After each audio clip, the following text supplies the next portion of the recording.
Hi, welcome back to Ranju's cafe. ഇന്ന് നമ്മൾ ഉണ്ടാക്കാൻ പോകുന്നത് ഗൺ പൗഡർ അല്ലെ ചട്നി പൗഡർ അല്ലെ ഇഡ്ലി പൗഡറാണ്.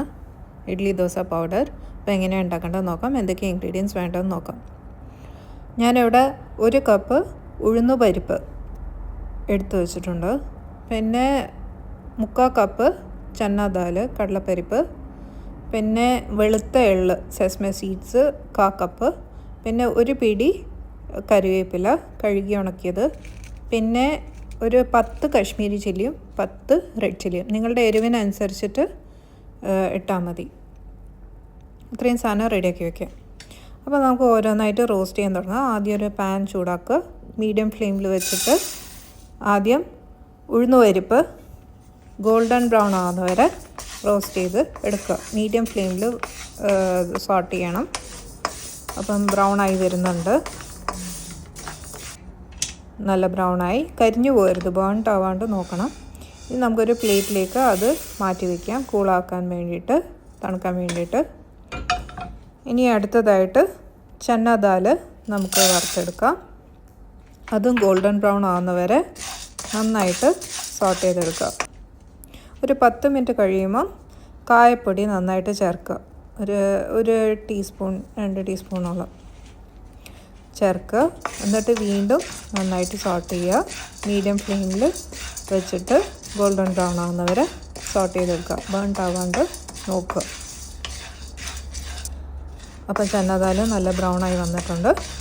ഇനി നമുക്ക് വേറൊരു പ്ലേറ്റിലേക്ക് മാറ്റി വയ്ക്കാം, തണുക്കാൻ വേണ്ടിയിട്ട്. ഇനി നമ്മൾ വെളുത്ത എള്ള് sesame seeds 1/4 cup golden brown ആവുന്നവരെ വറുത്തെടുക്കുക. മീഡിയം ഫ്ലെയിമിൽ, ബേൺട്ട് ആവാതെ ശ്രദ്ധിക്കുക.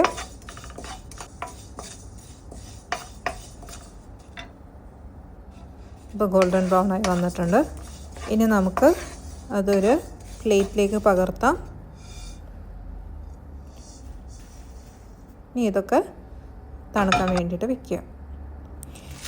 ഇനി നമ്മൾ ചില്ലീസ് വറുത്തെടുക്കും. ഒന്ന് റോസ്റ്റ് ചെയ്തെടുക്കുക മീഡിയം ഫ്ലെയിമിൽ. പിന്നെ കറി ലീവ്സ് ഇടുക. കറി ലീവ്സ് ക്രിസ്പ് ആവുന്നവരെ വറുക്കുക.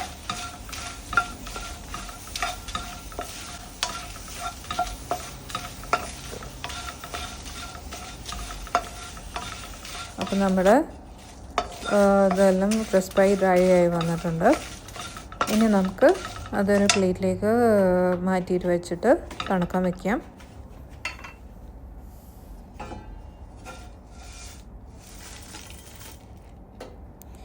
ഇനി നമ്മളൊരു മിക്സർ ജാർ എടുക്കുക. അതിലേക്ക് നമ്മൾ വറുത്ത് വെച്ച പരിപ്പുകൾ അതിലേക്ക് ചേർക്കുക. എന്നിട്ട് പൾസ് മോഡിലിട്ടിട്ട് തരിതരിപ്പായിട്ട് ഗ്രൈൻഡ് ചെയ്തെടുക്കുക. പൾസ് മോഡിലേ ഇടാവൂ, തരിതരിപ്പ് പോരുത്.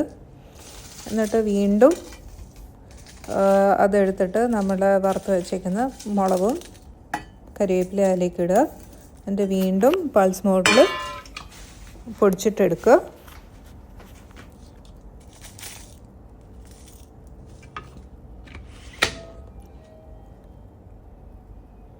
അവസാനമായിട്ട് നമ്മൾ സ്വാദിനനുസരിച്ചിട്ടുള്ള ഉപ്പ് ചേർക്കുക. എന്നിട്ട് നന്നായിട്ട് മിക്സ് ചെയ്യുക. വേണേൽ പൾസ് മോഡിലിട്ടിട്ട് ഒന്ന് അടിച്ചിട്ട് എടുത്താൽ മതി. എൻ്റെ ഇത് പൊടിഞ്ഞു നല്ല ഫൈൻ പൗഡറാണ്. ഇങ്ങനെ ഫൈൻ പൗഡർ ആക്കണമെന്നില്ല, ഒരു തരിതരിപ്പ് വയ്ക്കുന്നത് നന്നായിരിക്കും. ഇത് എന്നിട്ട് എണ്ണയിൽ ചാലിച്ചിട്ട് ഇഡ്ലീൻ്റെ കൂടെയും ദോശേൻ്റെ കൂടെയും കഴിക്കാം. അപ്പോൾ എല്ലാവരും ട്രൈ ചെയ്ത് നോക്കുക. Please like, share, comment and subscribe. Thank you for watching.